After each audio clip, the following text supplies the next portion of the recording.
بسم اللہ والصلاة والسلام علی رسول اللہ وعلی آلہ واصحابہ اجمعین۔ محترم سامعین و ناظرین، پہلے یہ ویڈیو ملاحظہ فرمائیں۔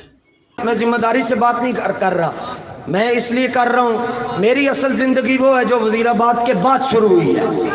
اب آپ کا منظر دیکھ کر میں سینہ چوڑا کر کے یہ بات کہہ سکتا ہوں، ساری دنیا دے پیر ایک پاسے، بابا جی دی تحریک دے کارکن دی جتی ایک پاسے۔ وہ پیر جو حضور کی عزت پر بات نہ کر سکے، کہتے ہیں ساڑھے پیر صاحب نہیں بول دے، میں کہا لکھوا ہویا ہے زبان نو۔ کام کیا نہیں جاتا، کام لیا جاتا ہے۔ یہاں کہا جاتا ہے ساڑھے کام ہو رہے ہیں، تسی وڑا پانڈے دے اندر۔ محترم سامعین، آپ نے سماعت فرمایا، یہ ہے مولانا حسن رضا نقشبندی صاحب، جو کہ ٹی ایل پی کے آج کل متحرک خطیب ہیں، کہ کہتے ہیں کہ میں ذمہ داری سے یہ بات نہیں کر رہا، اصل زندگی میری وزیر آباد کے بعد والی ہے، یہ میں ذمہ داری سے نہیں کر رہا۔ ایک تو میں غیر ذمہ دار ہوں، یہ بات انہوں نے خود اپنے منہ سے بتا دی، غلطی سے بتائی یا جان بوجھ کے بتائی، برحال بتا دی کہ میں ذمہ دار نہیں ہوں۔ اور پھر کہتے ہیں میری وزیر آباد کے بعد والی زندگی اصلی زندگی ہے۔ سبحان اللہ، پہلی والی جو زندگی ہے وہ جعلی زندگی ہے، وزیر آباد کے بعد والی زندگی اصل زندگی ہے۔ اور یہ ان کے نزدیک ہے، ویسے ہمارے نزدیک ان کی وزیر آباد کے بعد والی بھی بغیرتی والی زندگی ہے۔ اس طرح یہ کہتا ہے کہ آپ کو دیکھ کر کہہ سکتا ہوں کہ ساری دنیا کے پیر ایک پاسے اور لبیک کے کارکن کی جوتی ایک پاسے۔ اللہ اکبر، استغفر اللہ۔ کہاں ولی اور ان کے کارکن ہندو کارکن، ہندو۔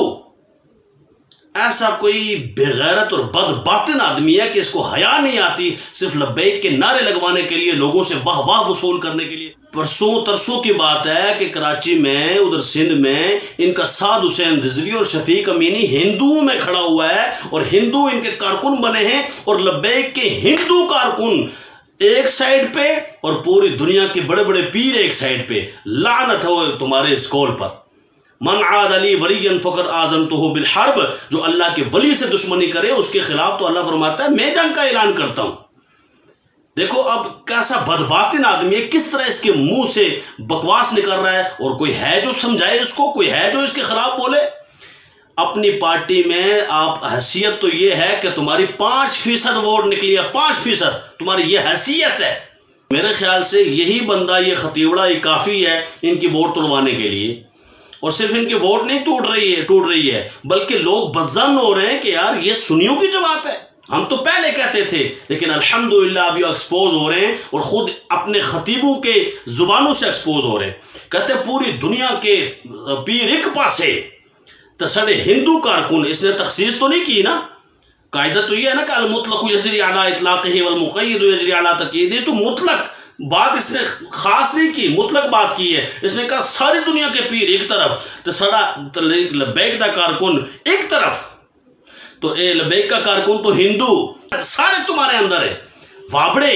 اب دیکھو، یہ دیکھو میرے ہاتھ میں اعلیٰ حضرت فاضل بریلوی رحمۃ اللہ تعالیٰ علیہ کی کتاب ہے، اور یہ ہے جلد نمبر 14 فتاوی رضویہ، اور اس کا صفحہ نمبر ہے 402۔ اور اس میں اعلیٰ حضرت لکھتے ہیں ایک سوال کے جواب میں کہ وہابیہ، نیچریہ، قادیانیہ، غیر مقلدین، دیوبندیہ، یہ سب کا نام لیا، دیوبندیوں اور وہابیوں کا نام لے کے فرماتے ہیں قطعاً یقیناً کفار مرتدین ہیں، اور یہ سارے تم نے ساتھ ملائے ہوئے ہیں۔ تمہارے سعد حسین رضوی نے ان کی تعریفیں کی ہیں، تمہارے جناب شفیق امینی نے ملاقات کر کے چمیاں لی ہیں، جپھے لگائے ہیں ان کے ساتھ، ان کو پیشوا کہا، رہنما کہا، ختم نبوت کا علم بردار کہا، اور کہاں اعلیٰ حضرت فاضل بریلوی جو کہتے ہیں کہ یہ کفار و مرتدین ہیں۔ اعلیٰ حضرت فرماتے ہیں یہ تو وہ لوگ ہیں کہ ذیاب فی سیاب، لب پہ کلمہ دل میں گستاخی، سلام اسلام ملحد کو کہ تسلیم زبانی ہے۔ اعلیٰ حضرت فرماتے ہیں یہ انسان کے روپ میں ہیں یہ بھیڑیے، اور ان کی زبان پر کلمہ ہوتا ہے، دل سے کلمہ نہیں پڑھتے، دل سے تسلیم نہیں ہے۔ سلام اسلام ملحد کو کہ تسلیم زبانی ہے، ان کو تو دور سے اسلام ہے بھائی، ہاں نزدیک نہیں آنے دینا، اور تم جپھے لگاتے ہو ان کے ساتھ۔ فکر رضا نہ رہی تو یہی اول فول بکتے رہو گے، اور اعلیٰ حضرت کا دامن جس نے چھوڑا وہ جناب بیکار ہو گیا، وہ کہیں کا نہ رہا۔ لوگ کہتے ہیں ہمارے پیر صاحب نہیں بولتے، میں آخیا لگوا ہویا ہے زبان نو۔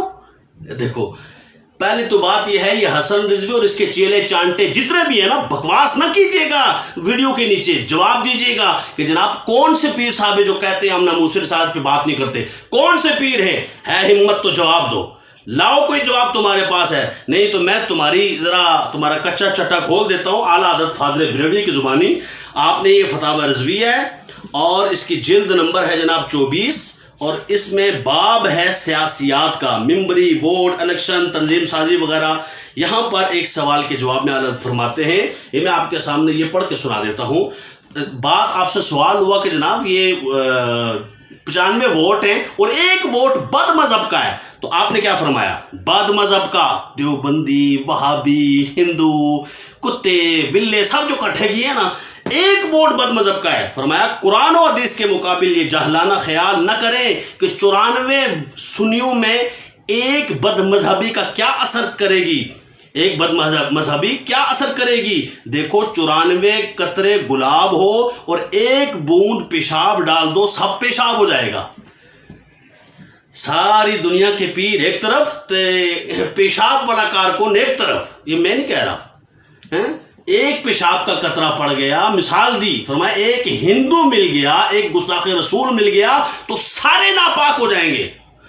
سعد رضوی بھی اس میں دیکھے، غور کرے، یہ اعلیٰ حضرت کی زبان میں بول رہا ہوں، میں اپنی زبان نہیں بول رہا، اور ببانگے دہل کہہ رہا ہوں، یہ تو غلیظ زبان استعمال کر رہا ہے، میں تو اعلیٰ حضرت کی بولی بول رہا ہوں۔ دیکھو اعلیٰ حضرت یہ کہتا ہے آگے، کام کیا نہیں جاتا، کام لیا جاتا ہے، تسی وڑو پانڈے دے اندر۔ تو میں یہ تو نہیں کہتا، کوئی اور غلط جواب نہیں، میں کہتا ہوں تو اپنے عقیدہ جڑا وہابیاں دے نال تیرا جڑدا ہے اور ہندوؤں نال تیرا جڑدا ہے، سنیوں سے تم نہیں جڑتے، ہندوؤں اور وہابیوں اور دیوبندیوں سے جڑتے ہو، تو تسی وڑو دوزخ دے اندر۔ اسی نے کچھ عرصہ پہلے کہا تھا کہ جناب کفار سے حضور نے معاہدے بھی کیے ہیں، اگر سعد رضوی نے جناب حافظ سعید سے ملاقات کر لی اس کے بیٹے سے تو کیا ہوا، لوگوں نے باتیں بنا لی ہیں۔ او بابا معاہدہ کرنا اور ہے، تعریفیں کرنا اور ہے، تم سمجھ نہیں آتی خبیث آدمی؟ کہاں گستاخ رسول کی تعریفیں کرنا، پیشوا کہنا، رجال کہنا، انہیں حضور کا عشق والا اور عشق سریا سے لے کے لوگوں کے دلوں میں خود جو گستاخ رسول ہوں انہیں عاشق رسول کہنا، اتنا بڑا جرم کر کے آگے سے بکواس کرتے ہو، شرم نہیں آتی؟ کفار سے معاہدے تو ہو سکتے ہیں، گستاخوں کی تعریفیں نہیں ہو سکتی ہیں، کبھی نہیں ہو سکتی ہیں۔ یہ دیکھو اعلیٰ حضرت فاضل بریلوی فرماتے ہیں فتاوی رضویہ جلد نمبر 14 صفحہ نمبر 494، ایک سوال کے جواب میں، فَإِن تَوَلَّوْا فَخُذُوهُمْ وَاقْتُلُوهُمْ حَيْثُ وَجَدتُّمُوهُمْ وَلَا تَتَّخِذُوا مِنْهُمْ وَلِيًّا وَلَا نَصِيرًا۔ اس آیے کریمہ میں ولی کے ساتھ لفظ نصیر خود ہی صاف ارشاد ہے کہ انہیں دوست ٹھہرانا بھی حرام، مددگار بنانا بھی حرام۔ ووٹ لینا ان سے مدد لینا ہے یا ان کو ووٹ دلوانا، مدد کروانا ہے۔ تمہارے تو جناب اسپیشل اور آفیشیل پیجز پہ چل رہا ہے کہ ہم اہل حدیثوں سے، ہم صحابہ والوں سے ہم جو ہے نا وہ اتحاد کریں گے، اور تمہارے نیچے لیول کے سارے بندے تمہاری بولی بول رہے ہیں، اور اعلیٰ حضرت فرماتے ہیں ان کو مددگار بنانا حرام ہے۔ اور آگے فرماتے ہیں جو اہل معاہدہ سے ملیں یہ پکڑنے اور قتل کرنے سے استثناء ہیں، نہ دوستی سے، کہ وہ تو ہر کافر سے مطلقاً حرام ہے۔ معاہدہ تو یہ ہے نا قتل نہیں کرنا، یہ نہیں کہ قتل نہیں کرنا لہذا دوستی کر لینا۔ یہ بات قابل توجہ ہے اعلیٰ حضرت کے، سمجھو دوستی نہیں کرنا، دوستی نہیں کرنا۔ اور ووٹ تو آپ کو پتا ہے نا، جس سے آپ مانگتے ہیں اسے دوستی کرتے ہیں، ہندو بھی تمہارے دوست ہیں، بابڑے بھی تمہارے دوست ہیں، شیعہ بھی تمہارے دوست ہیں۔ تبھی تو اعلیٰ حضرت نے فرمایا تھا دشمن احمد پہ شدت کیجئے، ملحدوں کی کیا مروت کیجئے، غیظ میں جل جائیں بے دینوں کے دل، یا رسول اللہ کی کثرت کیجئے، شرک ٹھہرے جس میں تعظیم حبیب، اس برے مذہب پہ لعنت کیجئے چرچا انہی کا صبح و شام، جان کافر پر قیامت کیجئے۔ آپ تو کافروں کو ساتھ ملا کے، ہندو تو کافر ہے نا، ساتھ ملا کے جی ہمارے مددگار ہیں، ہمیں ووٹ دیں گے، جان کافر پر قیامت کیجئے، پھیر دیجئے پنجائے دیوے لعین، مصطفیٰ کے بل پہ طاقت کیجئے۔ ہندوؤں کی طاقت سے، ووٹ ایک طاقت ہے نا، طاقت آپ حاصل کر رہے ہیں، ہندو، وابڑے، شیڑے اور دیوبندڑے ان کی طاقت سے بچائے۔ اعلیٰ حضرت فرماتے ہیں ان کے بل پہ نہیں، مصطفیٰ کے بل پہ طاقت کیجئے، اور اگر تم نے ان کی بل ہی پہ طاقت کرنی ہے تو خدا کی قسم تمہیں ذلت اور رسوائی سے کوئی نہیں بچا سکتا۔